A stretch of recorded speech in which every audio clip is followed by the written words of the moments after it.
Hi everyone, welcome back to the Politico Speakeasy here at the GlobeSec Forum.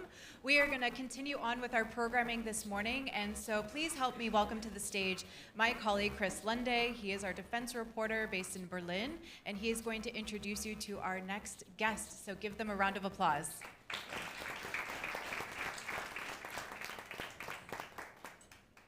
Hello everybody.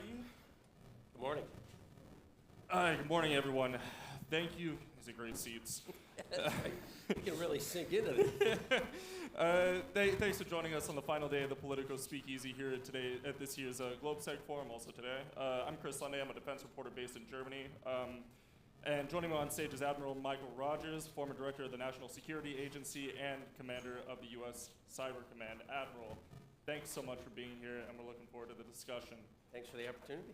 I would kind of like to start with your past and looking towards the future. You ran the NSA and Cyber Command at a time when the U.S. was really defining what cyber power meant, and today the intelligence community is facing a whole leadership churn, the aftermath of the war in Iran, Chinese penetration of telecom networks, renewed surveillance fights in Congress, and European concern over Russian hybrid attacks. So nothing going on. Nothing going on. What grade would you give the U.S. administration in handling these challenges at the moment? I don't grade other people's homework. Look, I don't think there's a nation in the world right now that is comfortable with where they are with respect to cybersecurity more broadly. And I think we have to acknowledge that it's getting worse. It's not getting better. So one of the messages that I try to send, whether I'm talking to governments, my own and others internationally, or I'm speaking in forums like this, is we got to step back and, number one, acknowledge it's getting worse, not better. And secondly, say to ourselves, if that's true, then doing more of the same and thinking you're going to get a different outcome is a pretty low probability of success strategy. So I think we need to pivot a little bit in terms of what we're doing. And here in Europe, I would argue, look at what you are seeing in Ukraine. That is the greatest cyber resilience I've ever seen in the face of some pretty significant cyber-associated activities. Well, before we go to Ukraine and before we also go into Russia, I kind of want to talk about something real quick that had occurred yesterday. It was reported last night that Tulsi Gabbard would be resigning his DNI. Somebody's not a fan. Let's just hope it's not a Gabbard family member who's out there. I'd like to get your thoughts on that. You know, what do you think that means for intelligence agencies, but also even politically?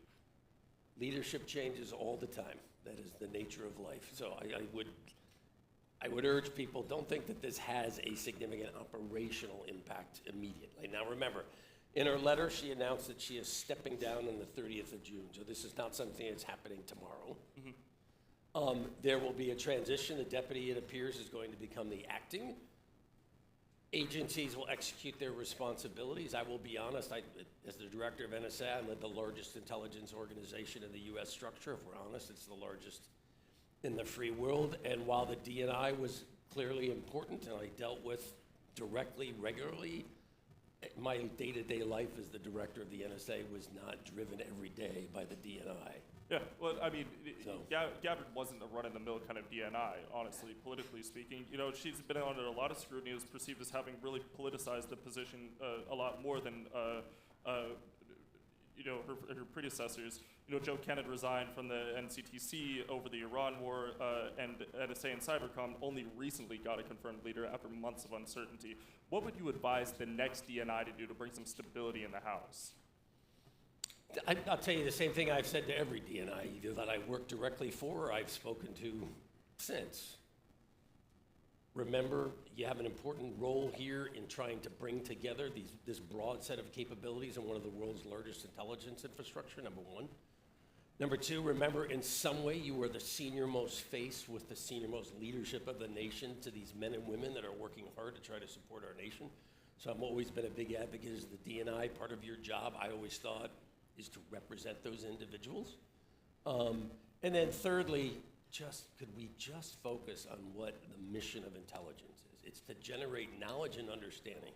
It's up to political masters and military commanders then to decide, based on that, do I agree, disagree? And based on whether I agree or disagree, what are either the policy choices that I'm going to make or what are the military choices I'm going to make? And we all just focus on doing our jobs and getting back to the fundamentals. But how political do you think a house like that is allowed to be? Because, like you said, this is all about operations. You're coming from a place where it is about gathering intelligence, regardless of the political skew or however anybody looks at it. It's vital. It is very important for how other agencies will end up looking at this information to make their own decisions, and it's probably. I'm going to disagree a little bit on that. All right. I never once had a conversation with a DNI where a DNI told me this is what your agency is going to believe or assess. And there were plenty of times when the DNI that I worked for didn't necessarily always agree with us. But so I would just push back on this idea that the DNI is going to direct an organization as to what they should believe or what their analysis should say. Now, that doesn't mean that sometimes the DNI is not going to say, I fundamentally disagree. I don't see it that way. Hey, that's the way the system works. Did you have any particular thoughts when Gabler was named DNI back when Trump became president? Look, that is the prerogative of a president of the United States. And to your previous question, remember, you can't deny that there is some political dimension to the job. You're a political appointee.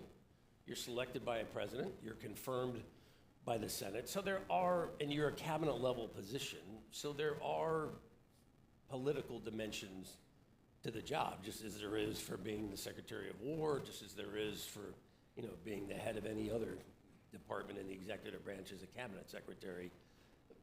What you try to do is remember that one of the things that's important with intelligence is this idea that we are not politically aligned. We objectively and independently assess, then political masters then decide, do they agree, disagree, and if so, what kind of choices are they going to make? But you try to make sure that in the process to generate that intelligence, it's not driven by a particular perspective, it's not driven by a particular viewpoint, it's not driven by a particular agenda. Now, have there been times in the past where it seems that pressure has existed too? Yes, I'm the first to acknowledge that. Part of that is your job as an intelligence leader. As I said, as the guy who led the NSA, I made it very clear the team's going to do what they think is right based on intelligence tradecraft. Part of my job as a director, I thought, and I used to say this to the team, I'm here to be the shit screen between the political world and you guys. You focus on doing your job, I will focus on dealing with the outside world. And we're going to do what we think is right. Even as we acknowledge others may have a very different view. I certainly understand that. Yeah, it makes sense. One point that affects all of us here in Europe, but also will affect in some way, shape, or form the United States, is Russian hybrid warfare and Europe's critical infrastructure. I know you don't want to grade people, but I'm still putting you in the teacher's seat. There you go. What grade would you give on one side the U.S., but on the other side European intelligence agencies in avoiding kind of the mess that we're living in with hybrid warfare from Russia at the moment? Look, I think there's certainly focus on this issue. There's certainly a significant amount of resources being aligned against this issue. It's less to me that the challenge is lack of knowledge, because remember, Intel in the end is designed to generate insight and knowledge. It's much more to me about, okay, given this activity, what are we going to mitigate it? What are we going to do to guard against it? In a perfect world, what are we going to attempt to deter or shape the adversary from doing it in the first place? That's the area where I would say we're still not where we want to be, broadly. What do you think could be better? Number one, I think we need remember, critical infrastructure, both in Europe and the United States, is largely owned by the private sector, not by governments. They don't own it, they don't operate it. Therefore, this is about the strength of the relationship between the infrastructure owner and the government. I think we need to do a better job of integrating this. And I like to use the word integration. I find collaboration such a weak approach. Collaboration to me implies, well, if I see anything from a government perspective, I'll share it with you in the private sector, and the private sector likewise. And I'm going, guys, if you don't work together, if you don't understand each other, if you don't know, for example, how your network structure actually works, then you're not really optimized to understand, well, what might be of value or relevance to the other. But when you integrate with each other and you actually work together side by side, suddenly it's, I understand your data flow, I understand how your network infrastructure works, I understand the business structure that creates the outcomes that you're responsible for generating. Given that knowledge, This helps me identify, so what information, that particularly as an intelligence individual, for example, what information, what insight do I have that would be relevant? I like integration better. And again, I would go back to Ukraine. Yep. If you look at the way Ukraine has addressed trying to sustain and protect critical infrastructure in the middle of a war, I think they have done a much better job of this integration idea. It's a good point, because we've heard this a lot throughout the entire forum, that people always say, we need to learn from Ukraine. But I personally have not really heard many concrete measures to get to the point of what we are learning in terms of what we can actually adapt for ourselves. What do you think we can learn from them concretely that we can apply in Europe, maybe also in the United States? So let's look at cybersecurity. That tends to be where I focus a lot of time.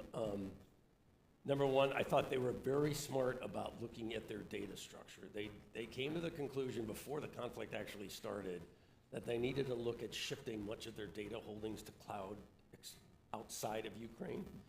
Secondly, they also, I think, have done a much better job of bringing together the network owner, the government, and the technical capabilities of the private sector, combined with the intelligence and insight of not only their own government, but of others. They've done a much better job of integrating it in. The third point I would make is they also, I think this is very important. They came to the conclusion you cannot do cybersecurity on a schedule. As a guy who both attacked networks for a living and defended networks for a living, I loved a network in which I knew exactly what the defender's cybersecurity update schedule was. Hey, we patch every Tuesday at 10 o'clock. Great, okay, so I knew that once we do the next patch update between 10 o'clock and 10:09, as of 10:10, hey, they're not gonna be looking really at changing network configuration for another week, another 2 weeks. As an attacker, I loved a schedule. I loved when I was dealing with the target that was very much on a pre-planned schedule. The Ukrainians came to the conclusion, which I very much agree with, we have got to update, we have got to reconfigure, we have got to change as we gain insight and knowledge. This idea you can do cybersecurity on a schedule in the face of the kind of network-focused activity we're seeing today, I think is what a flawed principle. Well, what do you think needs to be reformed then concretely? I mean, how do we change the structure to actually become more agile? So number one, I'll start with mindset. What you see in Ukraine, it is amazing. When you perceive your back is against the wall, it's amazing what you're willing to do. It's amazing what you're willing to consider. It's amazing how you assess risk differently. It's amazing how you're willing to compress bureaucratic processes, and it's amazing how you focus on outcomes. So the first point I would make is we've got to change our culture here. We cannot continue to treat this as if, well, it's just normal day-to-day activity. You can't do that for everything, but when it comes to critical infrastructure, for example, I would argue our risk tolerance should be much lower. We shouldn't be willing to accept some of the things that we're seeing. I think we need to reprioritize and look at the timelines that we use to provide support to critical infrastructure. Moving from Ukraine and going straight to NATO, just kind of bluntly asking, does NATO... Have you been less than blunt so far? Yeah, try my best. Does NATO have a credible deterrent strategy for Russian hybrid attacks? Look, so far I don't think anybody in the world has managed to achieve a significant level of deterrence when it comes to hybrid warfare, when it comes to cyber. It's not from a lack of effort. I just think we have to acknowledge we haven't achieved what we had hoped for. In the case of the Russians, it's a combination of they have significant capability, they have significant will, intent. They're clearly comfortable really pushing the envelope. And then lastly, their risk appetite is really high. They are willing to engage in activities that many nations would consider excessively risky. Hey, I don't want to do that because it's going to trigger a response, or I don't want to do that because it's going to end up creating a situation that's worse. They believe clearly that they're positioned to push the envelope. And I think collectively, both Europe and the United States, we need to very much send the message in the way we speak, in the way we allocate our resources and our priorities, in the way we respond to issues, in the way we highlight activity and make it very public knowledge. We need to highlight to the Russians, we have an awareness of what you're doing, it's unacceptable, we're going to attempt to preclude its ability And then we got to figure out if they won't stop, how do you make them pay a price for this? Well, would the best way of doing that be doing a cyber Article 5 with NATO, for example? I mean, it's an option. I'm not necessarily sure that an Article 5 would be needed, because my view is we don't have to formally declare an Article 5 to collectively decide within the alliance that this is something that we need to both prioritize with and do differently. Now, part of the challenge also is, remember, the alliance does not own the infrastructure of its member nation states. So that's another part of this dimension. As I said before, critical infrastructure is owned by private sector entities, and it's controlled broadly by sovereign states, not by the alliance as a whole. So we have to be realistic about just what is the alliance going to do in this versus what our nation state's going to do in this versus what our network owner is going to do in this. It doesn't mean that the alliance can't have a role. I don't mean to imply that. But I also think we need to be realistic here about what the alliance really can do collectively. But a lot of that also requires tools, and there's a lot of discussion in Europe around European sovereignty and the tools they actually use. What is your take on that, given the fact that many people are calling very actively politically to become more sovereign? For example, getting out of Palantir, for example, just nixing it. Look, every nation has to decide what's right for them. I'll be very direct. I find this idea of digital sovereignty, I understand the intent, but I'm going, guys, you do understand the way the network and technical world is built. Networks they weren't built around geography. They weren't built to recognize sovereign borders. They weren't built to recognize oceans. I used to have this discussion with my own nation's leadership when I was in my jobs, and I would say, look, we have to come up with strategies and we have to come up with approaches that reflect that while we are a sovereign state, we're dealing with a world, both in terms of the hardware and the software and the basic network structure, that isn't optimized for this sovereignty idea. So I worry a little bit that I understand the intent, but I find this a little simplistic at times where I go, look, I get the intent, but I think there's a mismatch between the reality. Yep. Now, I certainly understand the objective, don't get me wrong.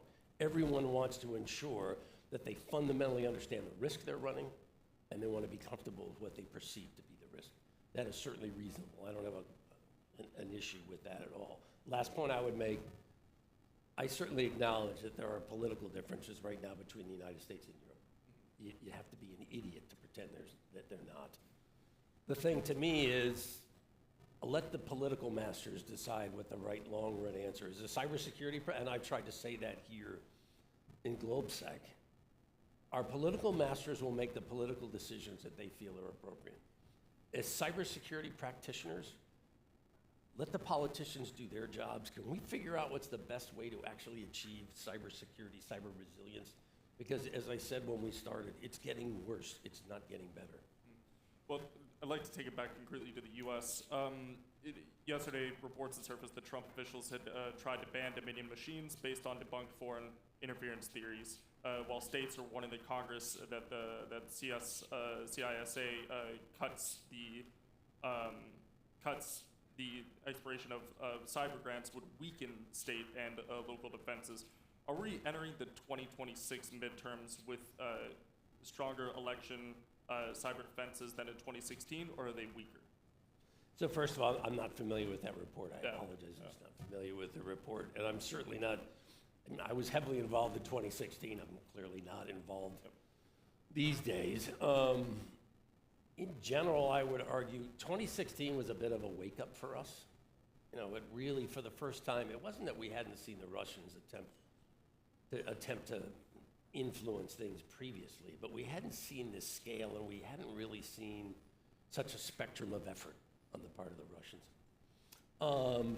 2016, in some ways, seems to have been a high water for a lot of reasons, both in terms of the U.S.'s response to it, the fact that the U.S. started focusing a bit more on election security. It wasn't that we didn't have efforts around election security before, but I would say they've certainly been raised to a higher priority. 10 years ago, you wouldn't have asked me this question. For example, it's not an indictment, it's just a reflection of the world at the time. So there's a lot more focus on it than it was. So I'd have to say, if your comparison was 2016, There's more focus, there's greater prioritization, there's greater awareness. That's all good. Now, we can have a discussion about, well, is there enough focus? Is there enough effort? But I'm just not well positioned to do that because I'm not Makes working sense. this like We're a bit I too used deep to. in the niche sometimes.